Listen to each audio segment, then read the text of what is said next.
الحمد لله حمدا لا ختام له، كما يليق برب العرش والنعم.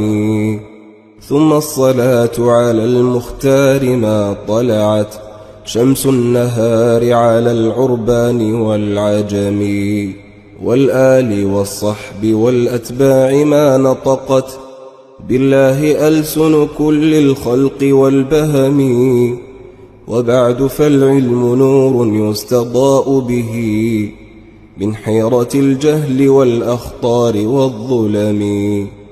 إن العلوم لها في الشرع منزلة عظيمة القدر تحيي ميت الهمم، وأهلها البدر في الأنوار مكتمل يدل ذا السير في مستحلك الظلم.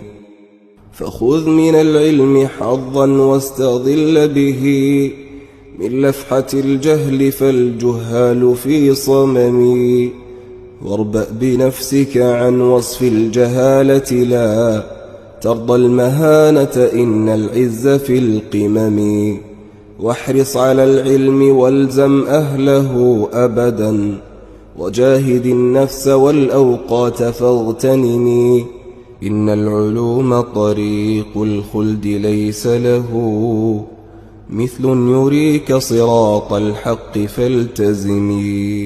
نحمد الله جل في علاه على ما من به علينا من هذا الافتتاح، وهو افتتاح مكتب الأوقاف والشؤون الإسلامية ومقر المعهد التخصصي للدراسات الإسلامية، وتدشين هذين المقرين في هذه الأيام المباركة. ولا شك ولا ريب أن بناء مثل هذه المقرات وتأسيسها له دور بارز في النهوض بعمل هذه القطاعات التابعة لوزارة الأوقاف والشؤون الإسلامية. فنحمد الله على ما من به علينا من هذه النعمة، ونتقدم بجزيل الشكر والعرفان لكل من ساهم في بناء هذين المقرين ولو بالكلمة الطيبة.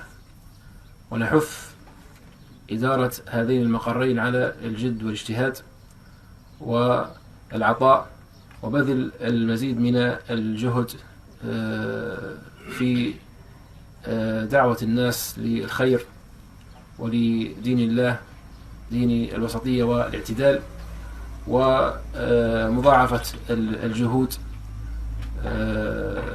في سبيل نشر دين الله سبحانه وتعالى وتعليم ديننا الحنيف بين المسلمين وبين في هذه المناطق المباركة، والنظر في حاجة الناس الماسة خاصة في هذه الأزمان والتي كثر فيها الشرور والدعوات التي تهدف لانحراف الناس عن دينهم.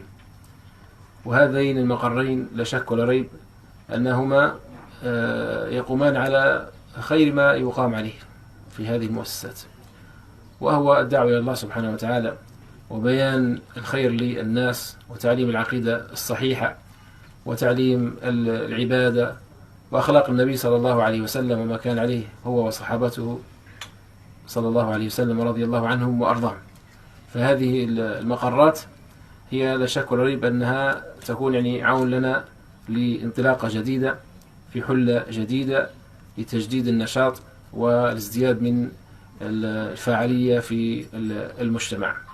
كما نتقدم بجزيل الشكر والعرفان لبلدية توكرة، وكذلك الجهاز الأمن الداخلي ومديرية الأمن وكل من ساهم ويساهم بشكل مستمر مع مكتب الأوقاف، ويذل الله جميع الصعاب في سبيل أداء مهامه وتبليغ الرسالة التي أنيطت به. والحمد لله رب العالمين، صلى الله على محمد وعلى آله وصحبه أجمعين.